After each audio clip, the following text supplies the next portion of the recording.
రాగానే ప్రజల సొమ్ము ప్రజలకే ఇస్తాం. ఇక్కడికి అధికారంలోకి రాగానే ప్రజల సొమ్ము ప్రజలకే ఇస్తామట రాహుల్ గాంధీ చెప్పినటువంటి మాట. పేద మహిళ అకౌంట్లో ఏటా ₹1,00,000 జమ చేస్తాం.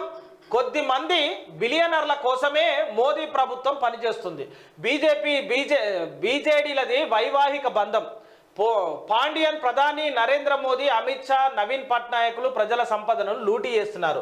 సలేపూర్లో జరిగిన ఎన్నికల ప్రచార సభలో బీజేపీ ప్రభుత్వం రాహుల్ విసురులు.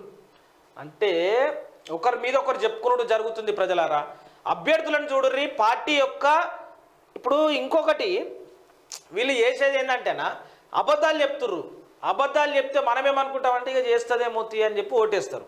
వీళ్ళు చెప్పినటువంటి అబద్ధాలని ఎప్పుడు తెలుస్తుంది మనకు? వీళ్ళు గెలిచినాక 4 నెలలు 6 నెలలు అయినాక అవి చెయ్యరు. అవి కాదు, అది పీకదు. అబ్బా మనం మోసపోయినాం రా అని మనకు అప్పుడు అర్థమవుతుంది. మళ్ళీ ఇక ఏం చేయాలి? అప్పుడు ఎలక్షన్ రావాలి. ఎప్పుడు రావాలి? మళ్ళీ 5 ఏళ్ళకి రావాలి. 5 ఏళ్ళ మళ్ళీ ఏం చేయాలి? కార్పొరేటర్ ఎలక్షన్లు పెడతారు, సర్పంచ్ల ఎలక్షన్లు పెడతారు, జెడ్పీటీసీ పెడతారు, ఎంపీటీసీ పెడతారు. కింది స్థాయి క్యాడర్ అన్ని పొట్టు ఓడగొట్టాలి. అప్పుడు అర్థమవుతుంది. మరి లేకుంటే అర్థం కాదు వీళ్ళకు. కింది స్థాయి ఓడగొడదామా అంటే అప్పుడు ఏమవుతుంది?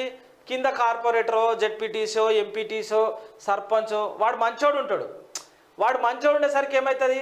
అన్న మనకు నిధులు కావాలి కానీ మరి ఇప్పుడు గవర్నమెంట్లకే పోవాలన్నా, పోయి మన కోసం అన్న మన వాడకి చేసుకుందామే అంటే ఈ స్వార్థం కోసం ఏం చేస్తారంటే ఆ కార్పొరేటర్నో, ఆ జెడ్పీటీసీనో, ఆ ఎంపీటీసీనో, ఆ సర్పంచ్నో వాని ముఖం చూసి, వాని చరిష్మా చూసి వాడిని గెలిపించుకుంటారు.